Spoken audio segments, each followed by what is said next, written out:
domingo pasado estuvimos ya viendo el primer sermón de esta serie y hoy vamos a ver el segundo sermón de esta serie.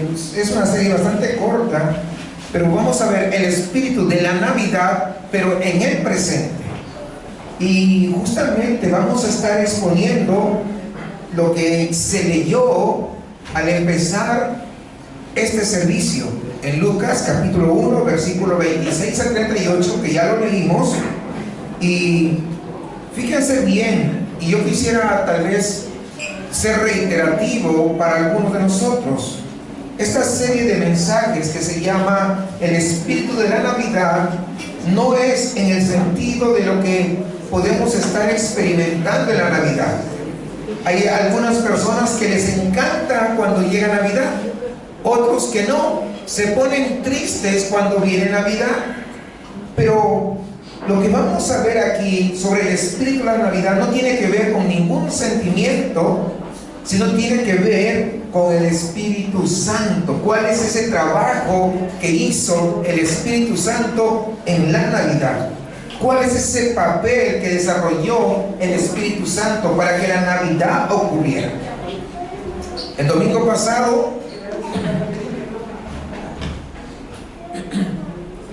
creo que me voy a tener que poner el saco. Me estaba dando calor, pero ahorita me está comenzando a doler la garganta. Perdón, hermanos. ¿Me disculpan? Me voy a poner el saco, no vaya a ser que me enferme más de la cuenta.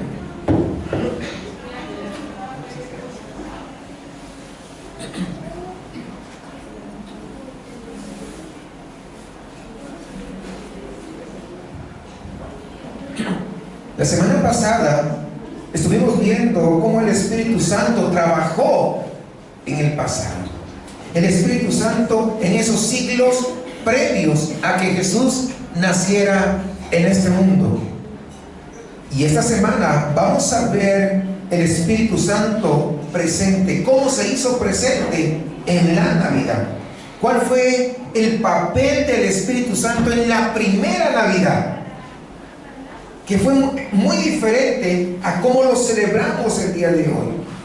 No quiero volver a leer la lectura porque ya la leímos al empezar, ¿verdad? Nuestra hermana Claudia nos hizo esa indicación, pero sí quisiera que podamos orar. Ahí donde está, usted está allegado a este lugar, tal vez alguien lo invitó, alguien fue insistente, vamos, no sé la razón o cómo usted llegó, pero que sea Dios quien pueda hablar a cada uno de los que estamos acá presentes.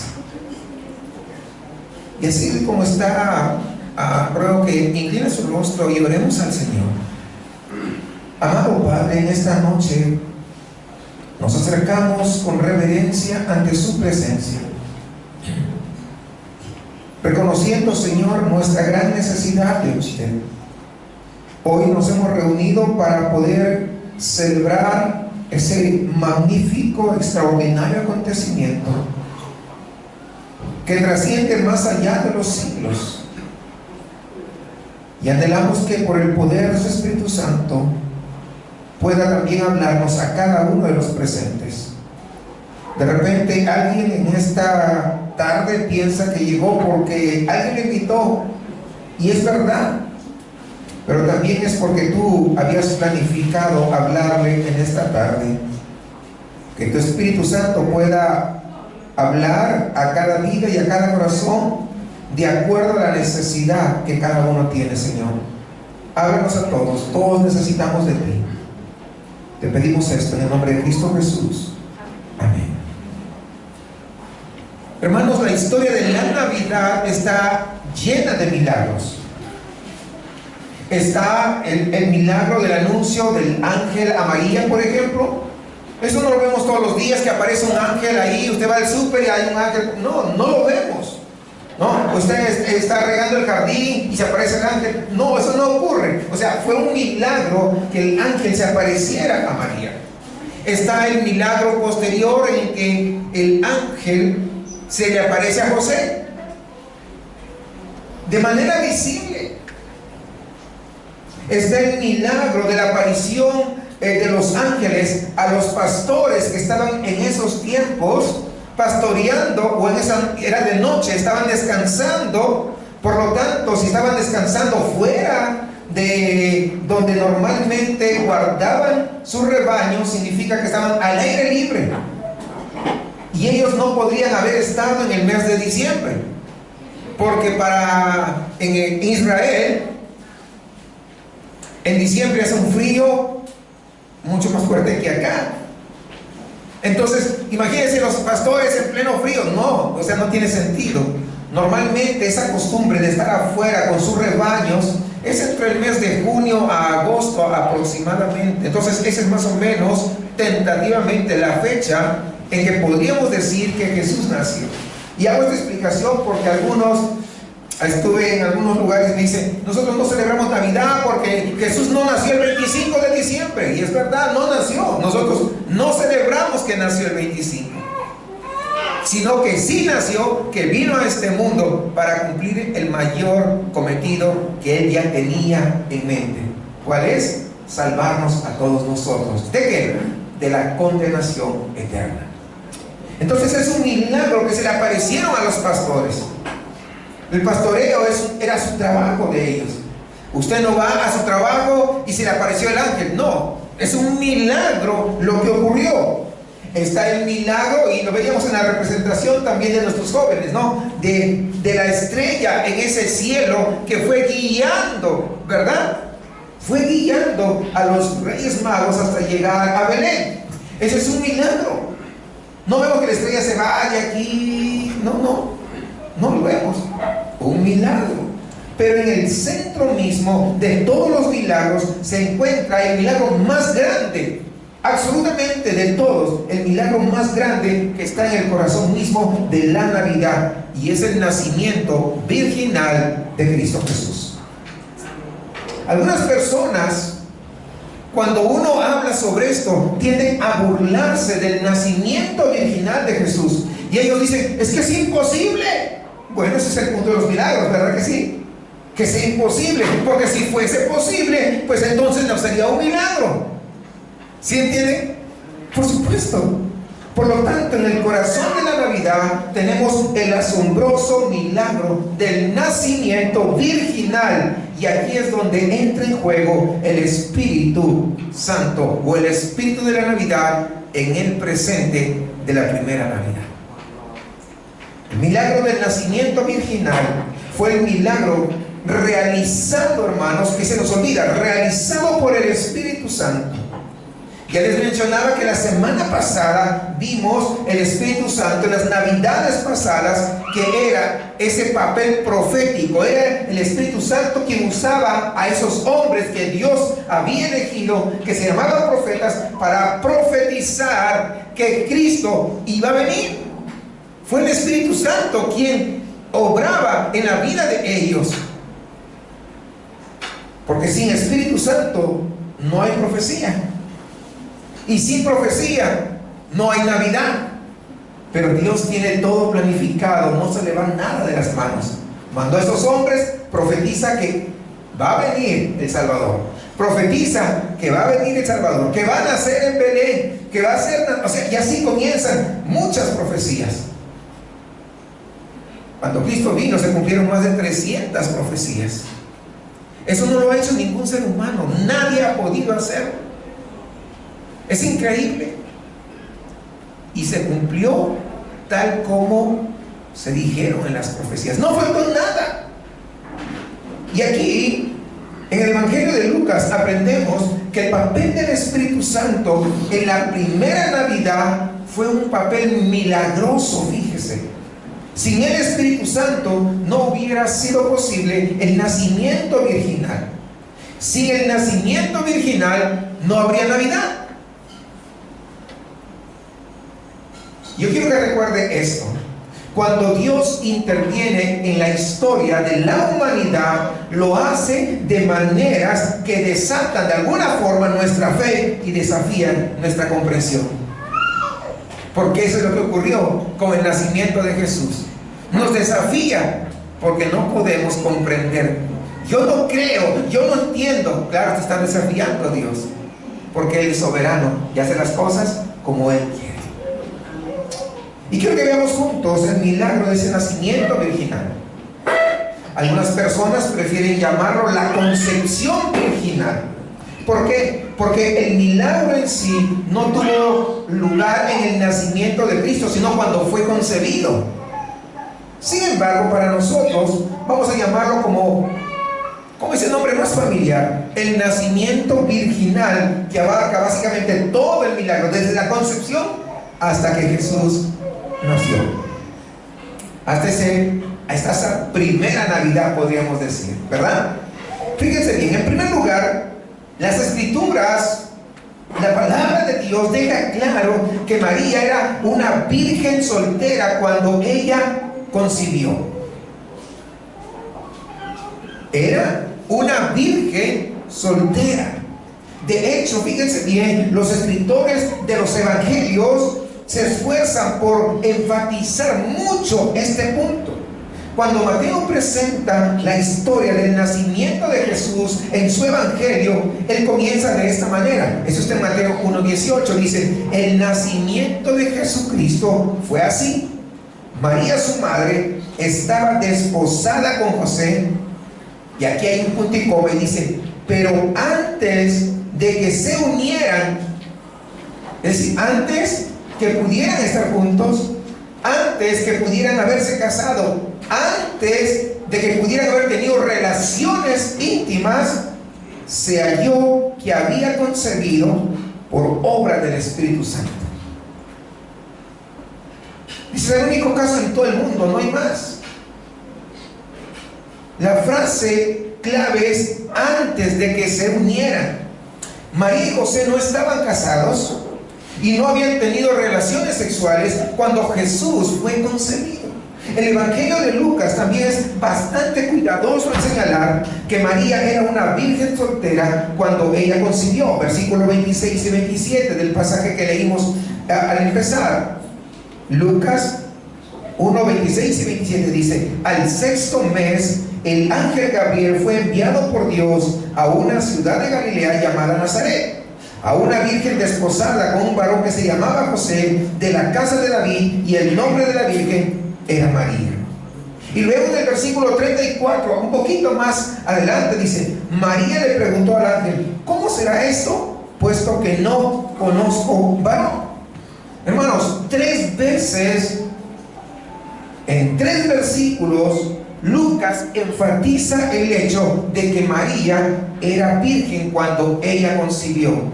Y aquí tengo que hacer una aclaración. Fue virgen cuando ella concibió, pero después de Jesús tuvo otros hijos. Y cuando el resto de los hijos ya no fueron obra del Espíritu Santo, sino fue obra de José y María. Y entonces, después, con el resto de los hijos, María dejó de ser virgen. No hay forma de que una mujer de manera natural dé a luz y siga siendo virgen. ¿Sí me explico? Solamente fue virgen cuando concibió a Jesús. Estoy aclarando esto porque a veces podemos no tener claridad, pero esas son las cosas. Entonces, el nacimiento virginal, hermanos, es un recordatorio eterno de que Dios no necesita lo común para hacerlo extraordinario. ¿Por qué digo esto? Porque a veces hay personas que elevan demasiado a María, como si ella hubiese sido lo mejor que había en esos momentos. ¿Saben qué? En esos momentos en Israel había muchas jovencitas vírgenes que no habían tenido relaciones sexuales, relaciones íntimas con hombres. No tenían nada de especial María, porque a veces le estamos buscando tanto. No, es que esto, aquello, es que tuvo. No tenía nada de especial. ¿Saben quién fue el especial? Dios miró con gracia a María. Él fue el que la escogió. María no escogió a Dios. María no escogió dar a luz a Jesús.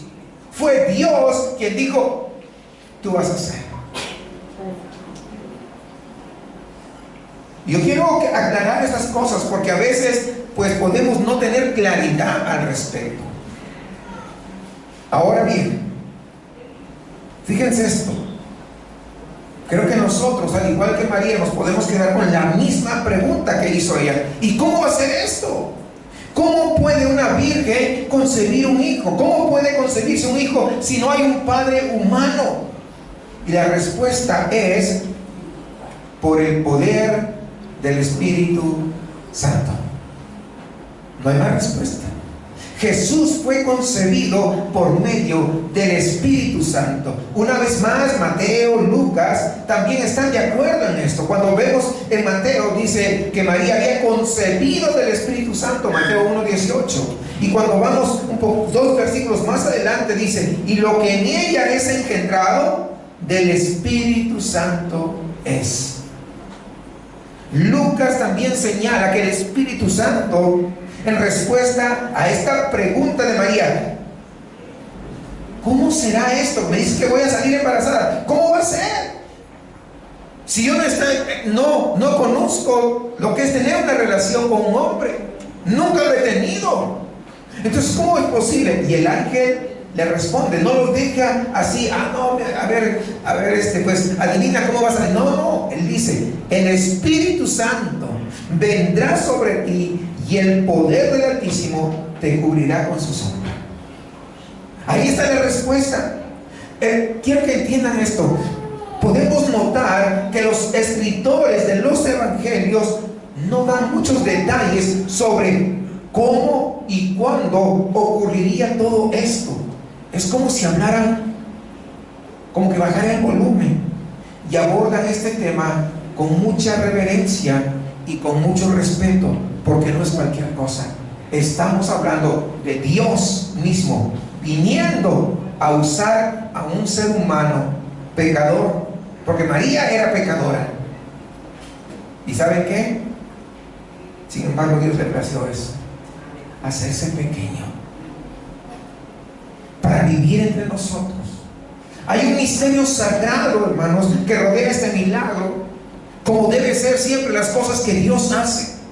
A nosotros nos debe bastar saber que María era una virgen soltera que concibió y que Dios fue el que obró el milagro mediante el poder de su Espíritu Santo.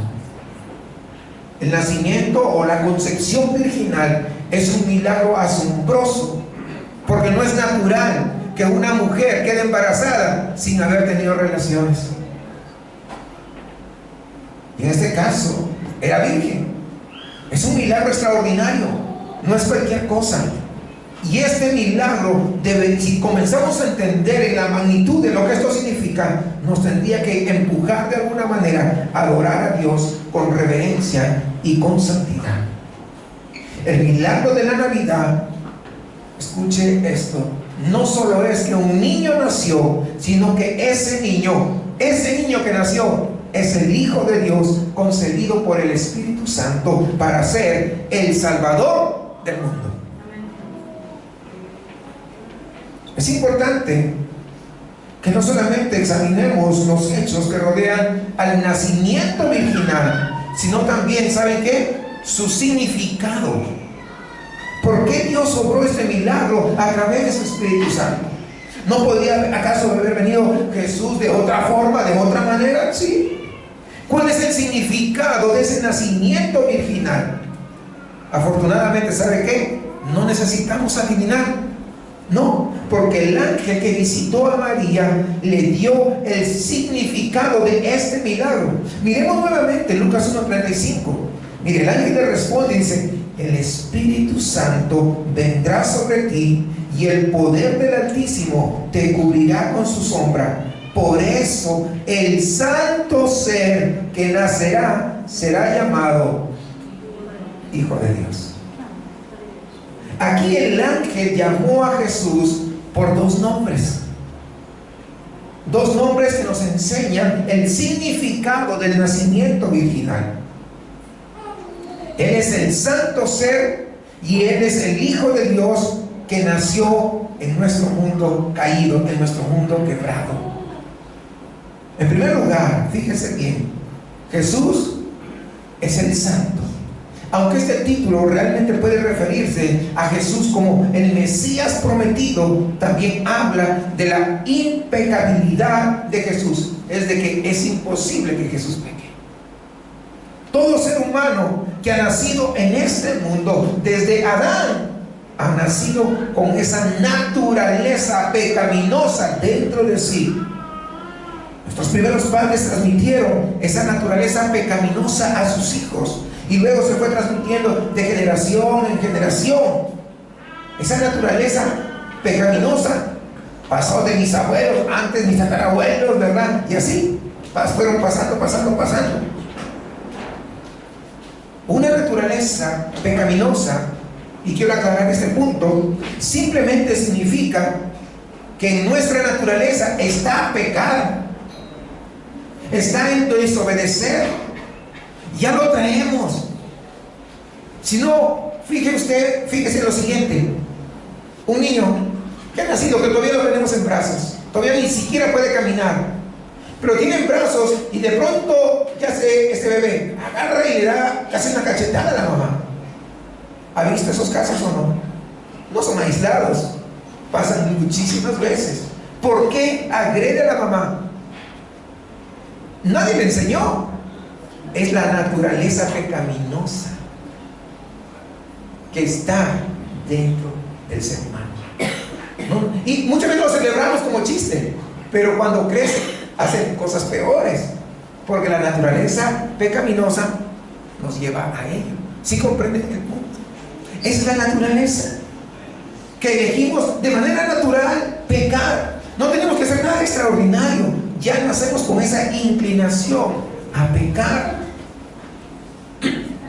Usted no tiene que enseñar a sus hijos a pecar, ellos ya saben que es algo natural. Pero ¿saben qué? Pero Jesús era diferente. Jesús era diferente, debido a que Jesús fue concebido por el Espíritu Santo. Él nació santo, sin naturaleza pecaminosa. Romanos 8:3 nos dice: enviando a su propio Hijo en semejanza de hombre de pecado. El apóstol Pablo, que está escribiendo acá Romanos, elige cuidadosamente sus palabras aquí. Él no dice en semejanza de hombre. Fíjese bien, no.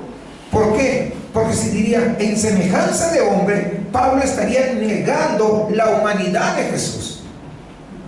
Tampoco dice como un hombre pecaminoso. ¿Por qué? Porque eso haría el pecador a Jesús. En su lugar dice en semejanza de hombre pecador.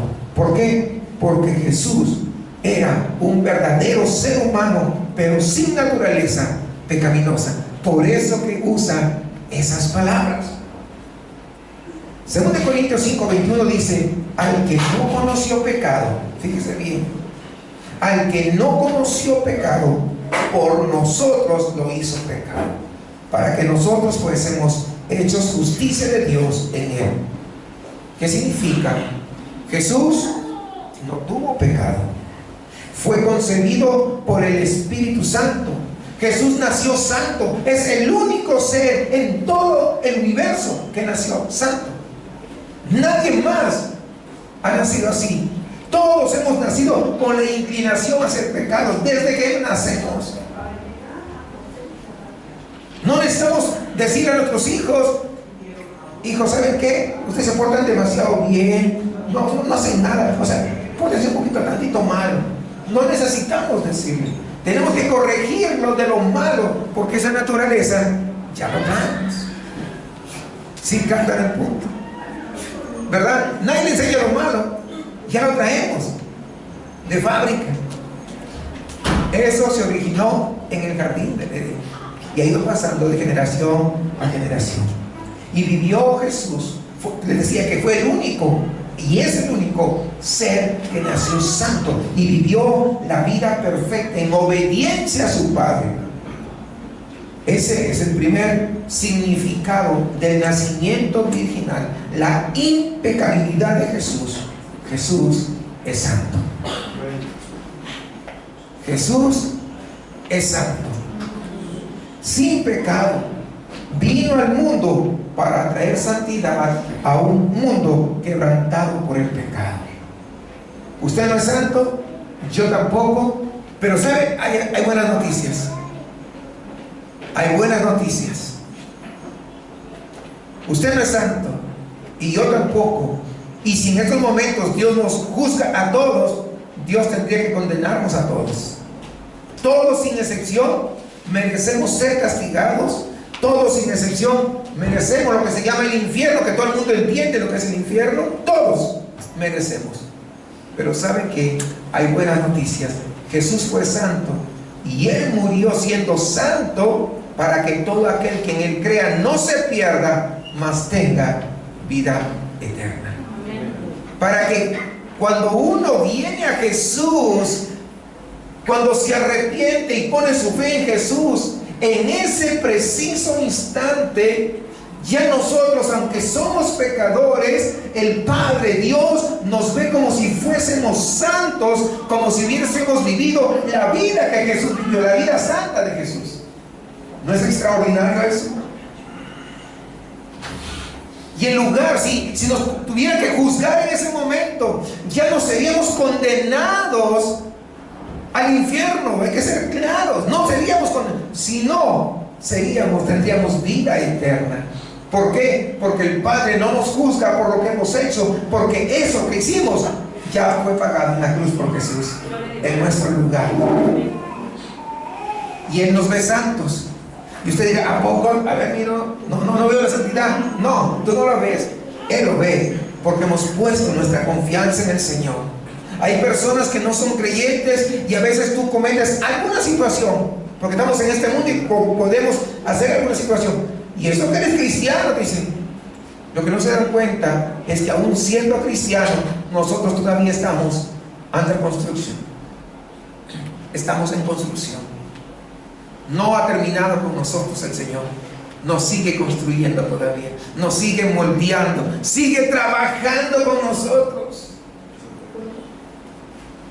Ahora bien, el segundo significado del nacimiento virginal se encuentra en la otra designación que el ángel le da a Cristo. Dice en Lucas 1:35, por eso el santo ser que nacerá será llamado Hijo de Dios. Hoy día en la mañana toca el timbre y dije, hoy temprano, domingo, pues no espero a nadie y salgo. Y había unas personas que me dijeron, buenos días, Señor, ¿está ocupado? Sí, claro, yo ando ocupado siempre, le digo. No, pero unos minutos para compartir de la palabra de Dios. Dije, ¿le doy los minutos? O sigo haciendo mis cosas porque hay muchas cosas que hacer hoy. Pero ellos también necesitan conocer la verdad. Así que le doy los minutos. Le dije, mire, ustedes son testigos de Jehová, yo soy cristiano. Así de sencillo. ¿Para qué nos hacemos? ¿Verdad? Yo soy cristiano, ustedes son los testigos de Jehová. Y conozco su doctrina desde que tenía más o menos unos 12 años. Me mira, sí, le digo 12 años. Así que no veo realmente algo diferente, algo nuevo que usted me pueda ofrecer para yo cambiarme del cristianismo y irme a los testigos de Jehová. Pero usted conoce, sí, yo conozco, le digo. ¿Usted ha leído? He leído. Y me dice,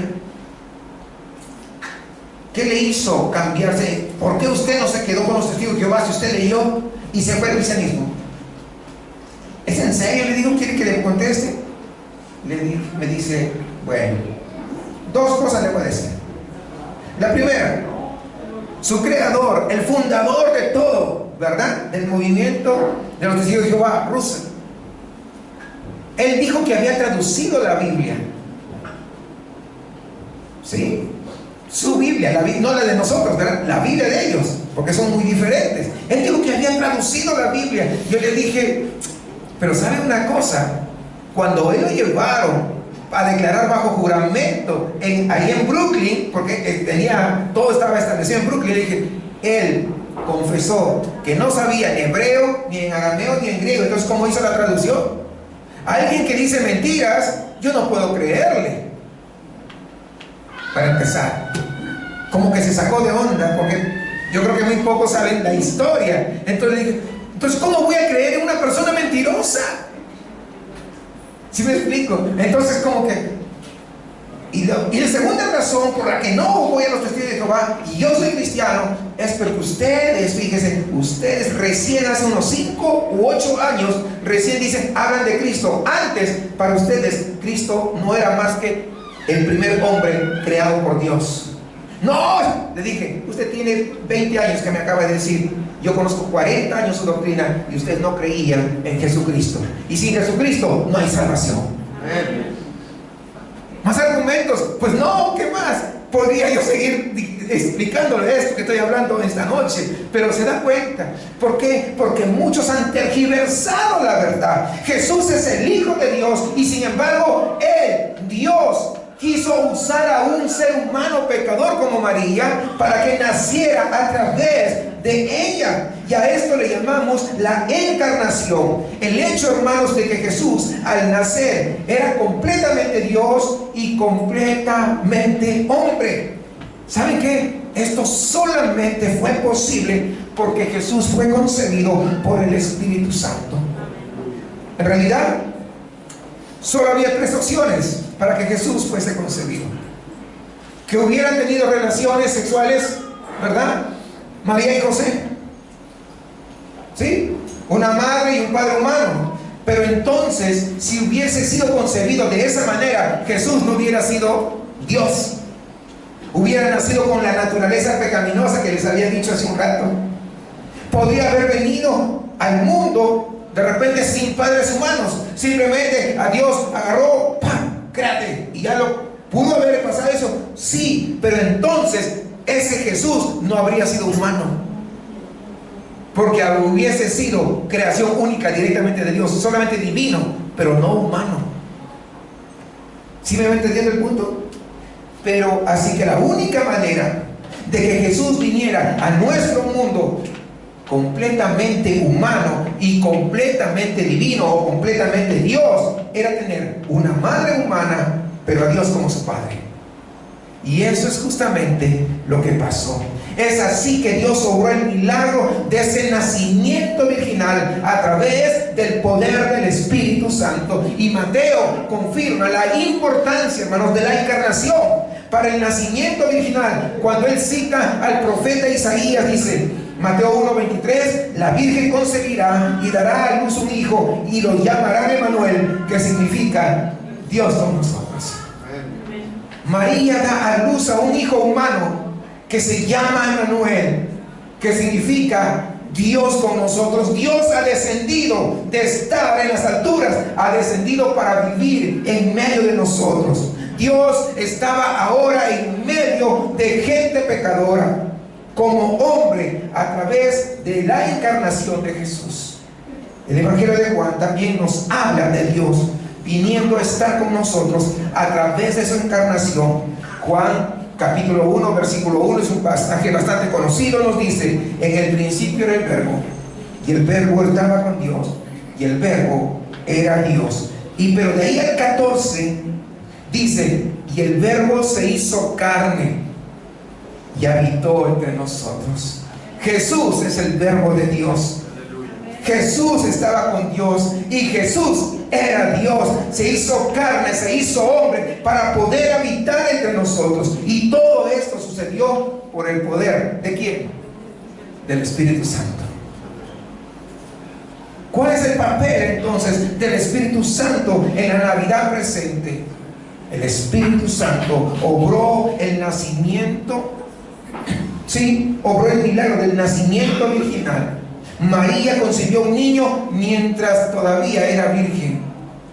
Y ese niño fue el Hijo de Dios, sin pecado, completamente Dios y completamente hombre. ¿Por qué tenía que ser hombre? Porque los que fallamos en contra de Dios somos hombres. Y no estoy hablando del sexo, estoy hablando de la naturaleza, de la humanidad. Por eso tuvo que ser humano, porque el humano había fallado a Dios. El humano tenía que pagar a Dios. Si hubiese sido solamente divino, no hubiera sido posible pagar, porque un humano fue el que se rebeló en contra de Dios. Así que, hermanos, el nacimiento virginal no es un detalle decorativo de la Navidad, es la evidencia misma de la santidad y la divinidad de Dios. Ya vimos el significado del nacimiento virginal para Jesús, pero ¿qué significado tiene para nosotros? ¿Qué significado tiene para ti?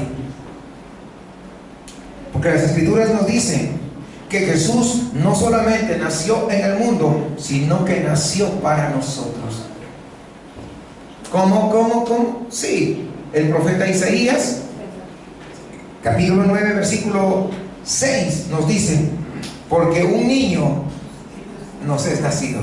¿A quién? A nosotros. ¿Se da cuenta? Entonces, ¿para quién nació? O sea, por eso tenemos que ver la importancia, cómo este nacimiento virginal se aplica a nosotros. Porque si no sabemos, ¿sabe qué? Es como que te dejan una herencia, pero no sabes cuándo te toca. ¿De qué te sirve? Y todavía estás endeudada en Coppel. Pero sabes que tienes una gran herencia, pero no sabes cuándo te toca. ¿De qué te sirve? ¿Te sirve de algo? De nada. Si se dan cuenta, de nada. Lo mismo sucede, porque hemos estado viendo cómo se encarnó Cristo, cómo tuvo un nacimiento original, pero si no sabemos cómo se puede aplicar a nosotros, es de muy poco realmente lo que nos sirve. ¿Cuál es el significado de ese nacimiento original de Jesús para ti y para mí? En primer lugar, Jesús vino para ser nuestro Salvador. Jesús nació santo, pero nosotros no. Todos nacemos, ya se los dije, todos nacemos con una naturaleza pecaminosa y todos hemos actuado conforme a esa naturaleza pecaminosa. Y si hemos actuado conforme a esa naturaleza pecaminosa, entonces ¿qué somos? Pecadores. Aunque querramos ocultarlo, o sea, es nuestra naturaleza, no vamos a actuar de otra manera. Hemos quebrantado las leyes de Dios, hemos elegido cosas que iban en contra de la voluntad de Dios. Y a veces, es que todos lo hacen, pero Dios no. Pero así lo hacemos. Hemos pecado contra Dios que nos ha creado. Todos. Fíjense, todos hemos pecado y estamos destituidos de la gloria de Dios y merecemos el infierno. Por eso también necesitamos un gran Salvador. Jesús vino para ser ese Salvador, muriendo en aquella horrenda y terrible cruz por nuestros pecados. Pero para que Jesús muriera por nuestros pecados, eran necesarias dos cosas. En primer lugar, necesitaba ser libre de pecado. Y en segundo lugar, necesitaba ser completamente Dios y completamente hombre. Esas son las mismas dos cosas que el ángel le dijo a María acerca de su hijo, que había sido engendrado por el Espíritu Santo. Si Jesús no hubiera sido sin pecado, no hubiera sido posible que Él sea nuestro Salvador. Porque solamente alguien sin pecado podría morir por los pecados de todos los demás. Si Jesús hubiera tenido un pecado propio, es decir, si Jesús hubiera pecado, ¿saben qué? Él tendría que haber muerto por sus propios pecados. Pero como Jesús nació santo y Jesús vivió una vida perfecta, Él estaba calificado para ser nuestro gran, extraordinario y hermoso Salvador. Por eso es que la Navidad es gloriosa. Por eso, ¿cómo no vamos a celebrar que Cristo vino? ¿Me entienden el punto? Tal vez este año no tenga con los regalos, pero eso no es tan importante. Lo importante es que celebro a esa Navidad tan extraordinaria, porque si no sería imposible. Si no, yo no tendría esperanza. Sabría que he desobedecido en contra de Dios y que estoy condenado y que no hay forma de poder evadir esa responsabilidad. Si Jesús no hubiera sido completamente Dios y completamente hombre, tampoco hubiera sido nuestro Salvador. Hebreos 2:14, permítame.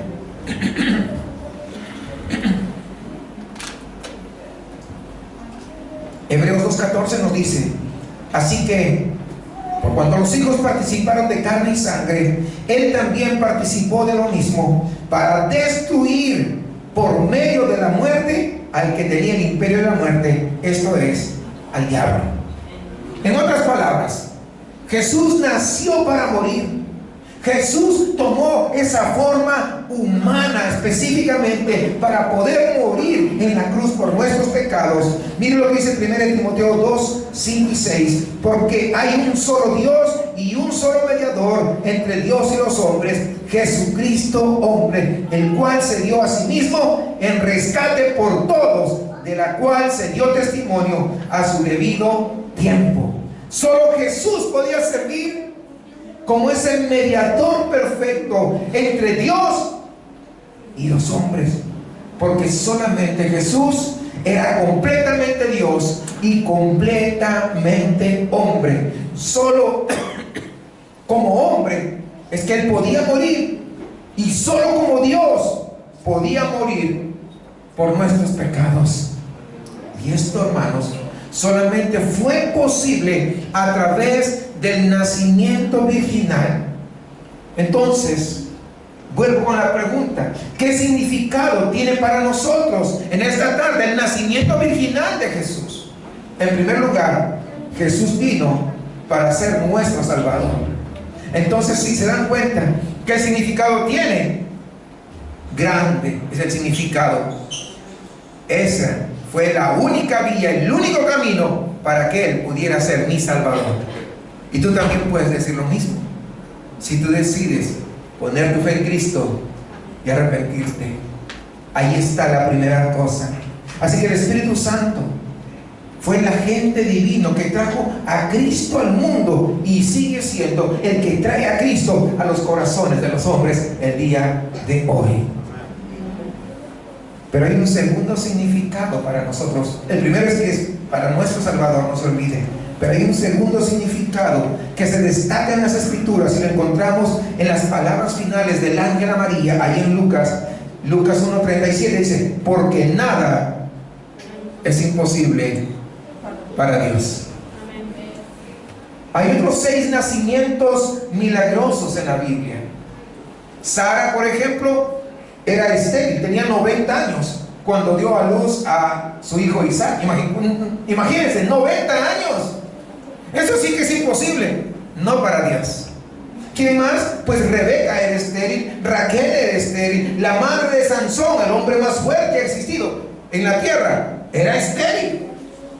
¿Quién más? Sí, hay alguien más. Ana, la madre de Samuel, era estéril, e incluso la madre de Juan el Bautista también era estéril. Estas 6 mujeres estériles, y sin embargo las 6 dieron a luz milagrosamente a hijos. No sé lo que digo, hijos, no hijas. Y no estoy haciendo una diferenciación, no lo vea en ese sentido. 6 hijos en anticipación al 7º y más grande nacimiento milagroso de todos, el nacimiento virginal de Jesucristo, el Hijo de Dios.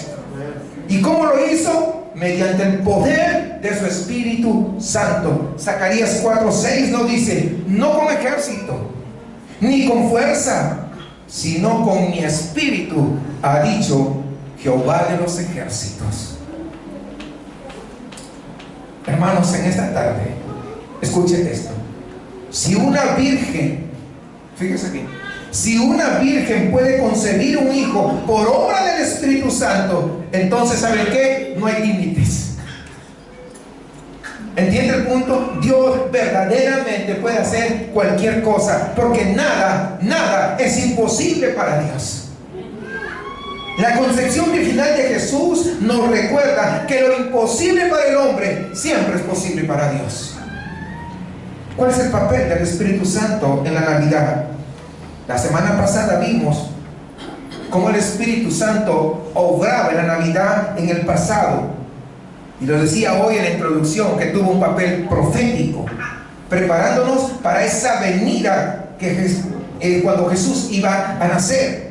Pero ahora vemos como el Espíritu Santo en la Navidad presente también tuvo un papel milagroso. El milagro de ese nacimiento virginal fue posible gracias al poder del Espíritu Santo. El nacimiento virginal es el milagro central de la Navidad, y junto con la resurrección es el milagro central en la historia de todo el mundo. Es un milagro asombroso, misterioso tal vez, pero a la vez santo, y es absolutamente esencial para nuestra salvación. Como alguien lo expresó, el eje de la historia se encuentra en una puerta en Belén, haciendo referencia pues donde nació Jesús. Jesús nació sin pecado, Él es santo. Jesús nació encarnado, Él es plenamente Dios y plenamente hombre. Jesús vino para ser nuestro Salvador, nació para morir. Jesús nació de esa virgen. Entonces podemos decir que nada es imposible para Dios, y yo quiero a ese Dios de los imposibles. ¿Y qué de ti? Dios no solamente quiere que tú puedas acercarte a Él porque hoy necesitas algo de Él. La mayor necesidad que tú puedas tener es tu salvación, es el perdón de tus pecados. Estamos en Navidad y es un buen día para poder decir, como que no lo había entendido, como que ahora me va cayendo el 20, porque es importante, porque yo necesito de Él. No vengo de repente hoy porque estoy enfermo o pasando una circunstancia. Vengo porque hay algo mucho más grande. Jesús, el Hijo de Dios, vino a este mundo para salvar a pecadores como yo. Así que yo quiero que vayas con esto en mente. Jesús vino para ser el Salvador. Él quiere ser tu Salvador, para lo cual necesitas poner tu fe en Cristo, arrepentirte. En la encarnación, Dios no solamente se acercó a nosotros, Él se hizo uno con nosotros. Emmanuel, Dios con nosotros. Ese es el corazón del milagro de Navidad. Ese es el corazón, ese es el centro del milagro de la Navidad. No hay otro. Yo sé que los comercios con tanta publicidad, ¿verdad?, nos han quitado el centro, se han puesto ellos en el centro. Pero no, nosotros como cristianos no podemos permitir que eso ocurra. Por eso que siempre estamos celebrando, todos los años celebramos que Cristo vino. ¿Por qué? Porque no hay un Salvador más grande que Él. Él es el único. Así que en esta tarde quiero orar por ustedes, que recordemos esto. Si usted de repente, no sé, tal vez antes venía acá o a otra iglesia, pero hace mucho que tal vez no va, qué mejor momento para poder reconciliarse con este grande Salvador. Qué mejor momento para poder decir, de verdad yo lo necesito. Después de todo esto, entiendo que verdaderamente es el único que me puede ayudar. Tal vez ahora no estoy pasando problemas, o tal vez sí, no lo sé. Pero entiendo que si hoy yo muriera y yo no me he puesto a cuentas con Él, no he puesto mi fe en Él, no me he arrepentido, yo sé que voy a ser condenado. Yo sé que voy a ser condenada porque no me he arrepentido. Pero hoy quiero hacerlo. Creo que qué mejor momento para celebrar que Jesús nació, pero no en un establo. Jesús nació también en tu corazón. Así que usted puede ahí orar. No lo voy a invitar, pase. No. Esto es algo muy personal. Usted puede ahí cerrar sus ojos. Ahí puede pedirle a Dios, mira, quiero poner a cuentas contigo, Señor. No había entendido mucho esto. A veces solamente para mí Navidad era fiestas, era comida, y eso es todo. Pero ahora entiendo que hay algo más importante, más valioso, más significativo. Eres tú, Jesús. Oremos.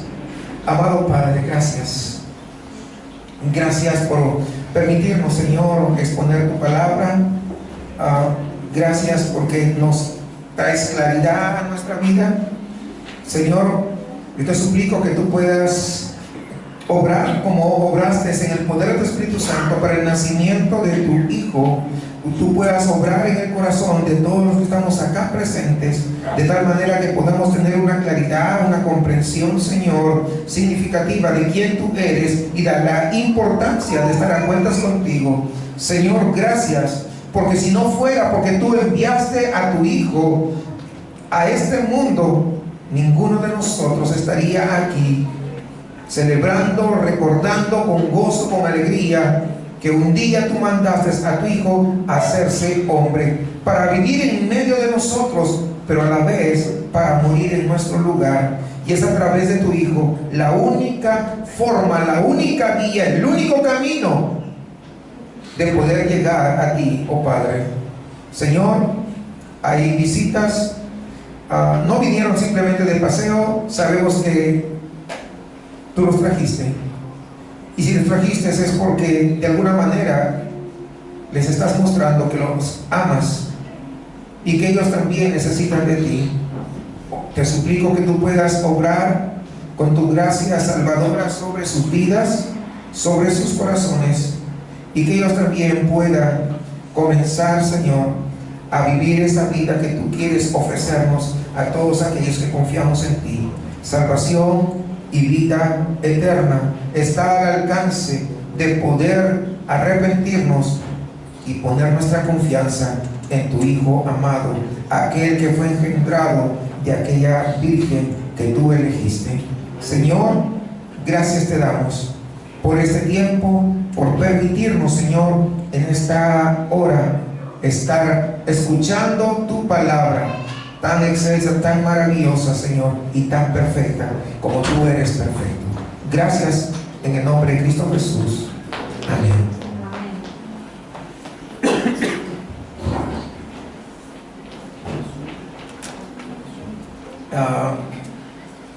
Quiero hacerle dos menciones. Primero, invitarle que el próximo domingo sigamos asistiendo, porque esta serie todavía no ha terminado.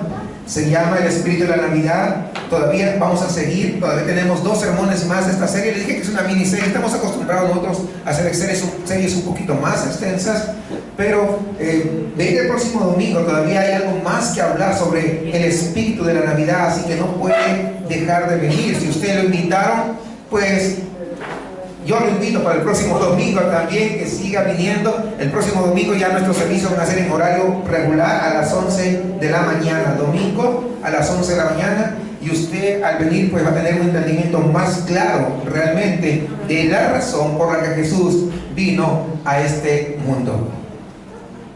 En segundo lugar, pues como cada año, ¿verdad?, que celebramos este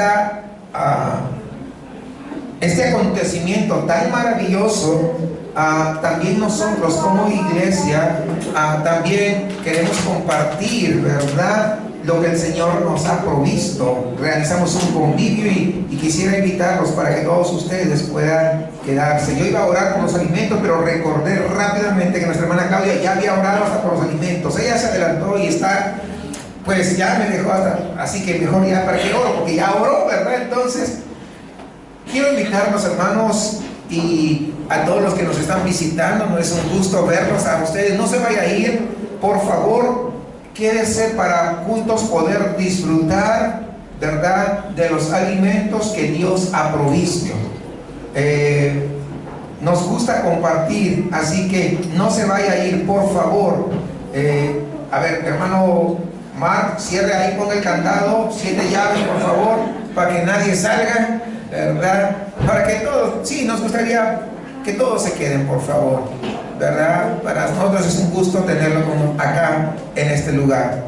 Y para poder hacerlo, lo vamos, bueno, los que son de casa ya saben que vamos a apilar rápidamente las sillas hacia la pared, ¿verdad? Movemos las sillas hacia la pared, estas para atrás, y los varones nos ayudan, nuestros hermanos varones nos ayudan para traer las mesas, ¿no?